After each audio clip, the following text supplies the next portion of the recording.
It wasn't a disturbance in the Force. That is the first thing Darth Vader noticed. When a planet dies, the Force screams. When a Jedi awakens, the Force sings. But this was different. It was a void. A blank spot on the radar of the universe. Something had entered the galaxy that didn't belong to the energy field that binds all living things together. Standing on the bridge of his Star Destroyer, looking out into the cold apathy of space, Vader felt something he hadn't felt since Mustafar. He felt unsettled.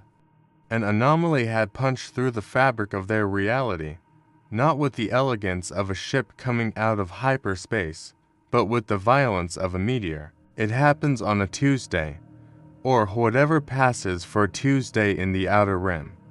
On the blistering sands of Tatooine, moisture farmer Owen Lars is checking the perimeter. He's looking for Jaws. He's looking for Tusken Raiders. He isn't looking for a crater that glows with a radioactive green hue. Inside, crying with a lung capacity that shakes the very sand grains around it, is a child. Now, you have to understand the biology here. This is crucial. On Earth, the Man of Steel is a god because of one yellow sun. But here, on Tatooine, under the relentless, beating radiation of the stars, the absorption rate is doubled. No, it's exponential. The boy, let's call him Clark, perhaps in this world, he's just the foundling, doesn't just grow strong. He becomes a battery of infinite capacity before he can even walk. His cells drink the radiation of Tatooine and Tatoo to like a man dying of thirst. Owen and Bear tried to hide him. They know, just like the Kents knew in another life, they know that if the Empire sees this, the boy stops being a son and starts being a weapon. But you can't hide a hurricane in a jar. Fast forward 18 years. The boy looks like a normal farm boy, tanned by the suns, wiping grease from his hands. But he's hovering 3 inches off the ground while he sleeps. The catalyst is in a mugger in a dark alleyway. It's a tax collection. An Imperial shuttle lands, kicking up dust and fear. Stormtroopers march out, their white armor gleaming under the binary sunset. They want more than the harvest. They want the land. The captain pushes Owen. Owen falls. Bear screams. The captain raises a blaster. Time seems to slow down. The trigger is pulled. The red plasma bolt flies through the air hot, deadly, concentrated energy capable of melting plasteel. It hits the boy's chest, and it simply vanishes. There is no burn mark. There is no smoke. The Kryptonian skin, dense with 18 years of double solar charge, is harder than the hull of a superstar destroyer. The boy looks at his chest, then he looks at the stormtrooper. His eyes don't just glow red, they ignite. In less than a second, the squad of stormtroopers isn't defeated. They are erased. The shuttle is melted into a puddle of slag. Owen looks at his adopted son, terror warring with love in his eyes. He realizes the galaxy thus got a lot smaller. News travels. Not through the holonet, but through fear. Reports of a rebel superweapon reach Coruscant. Palpatine is intrigued. He assumes it's a Jedi survivor, perhaps a master utilizing a forbiddance technique to absorb energy. He dispatches his hound. He sends Vader.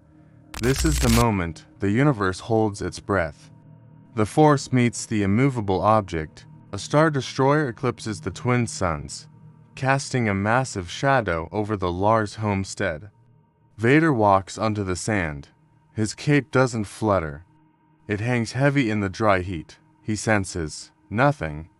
The being standing before him, floating casually with arms crossed, has no presence in the Force. To Vader, it's like looking at a ghost. You are not a Jedi. Vader's voice booms, mechanically amplified. And you're trespassing, the boy replies. His voice is calm, too calm, Vader doesn't hesitate. He lunges. The red blade, a weapon that has severed the galaxy's history, strikes the boy's shoulder. And then, a sound that defies physics, a horrific screech of energy clashing against something indestructible. Sparks fly. The lightsaber bounces off. Let that sink in. The weapon that cut down the Jedi Order bounced. Vader steps back. He is a master tactician. If the physical fails, he uses the metaphysical. He raises his hand, curling his gloved fingers into a fist. Force choke. The boy's neck muscles tense. He looks annoyed. He feels the pressure, invisible hands trying to crush his windpipe, but his biology is dense. His muscles are harder than diamond. The Force is applying pressure. Yes, but it's like trying to strangle a mountain. The boy takes a breath. He exhales. Is that it? The boy moves. He blurs. He doesn't use the Force to enhance his speed. He is just fast. He appears in front of Vader. He places a hand on Vader's chest panel. The crunch of complex machinery echoes across the dunes. Vader is launched. He doesn't just fly back a few feet. He breaks the sound barrier. He impacts a canyon wall 3 miles away, creating a mushroom cloud of dust and debris. But Vader is hatred incarnate. He rises from the rubble, his suit sparking, life support failing. He realizes something crucial. This boy is biological. He needs to breathe. He has organs. Vader changes tactics. He doesn't try to crush the neck. He reaches out with the Force, not to squeeze, but to stop. He tries to hold the boy's heart still. The boy clutches his chest. He drops to one knee. Sweat breaks on his forehead. This is the vulnerability. Magic. The Force isn't science. It's space magic. The Kryptonian has no defense against it. He feels his heart stuttering, fighting against the invisible will of the Sith Lord. Vader walks forward, limping, the red blade humming again. You have power. Vader wheezes, but you lack vision. The boy looks up. The pain is blinding, but then he hears it.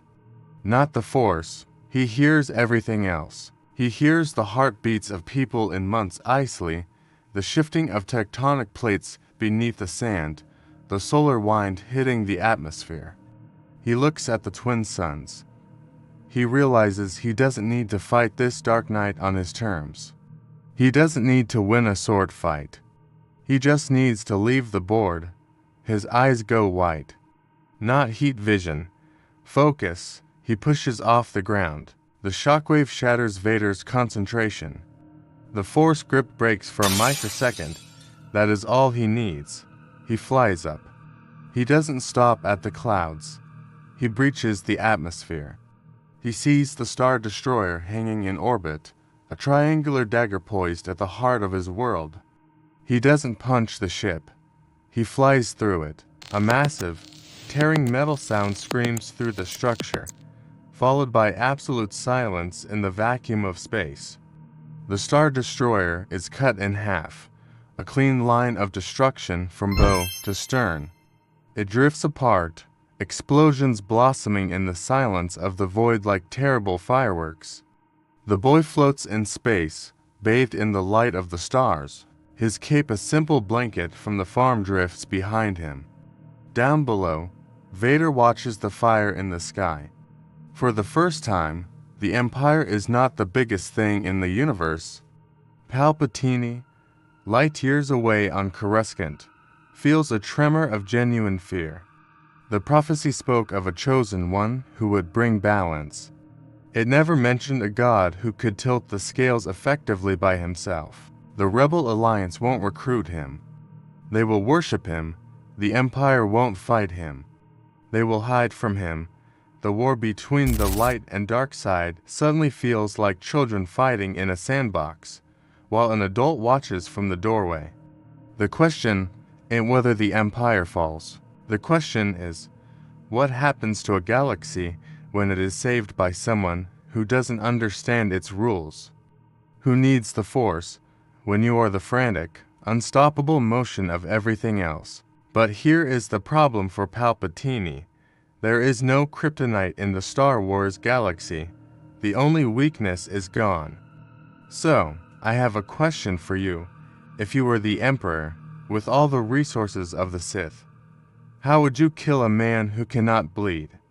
Or would you bow to him? Give me your best theory in the comments.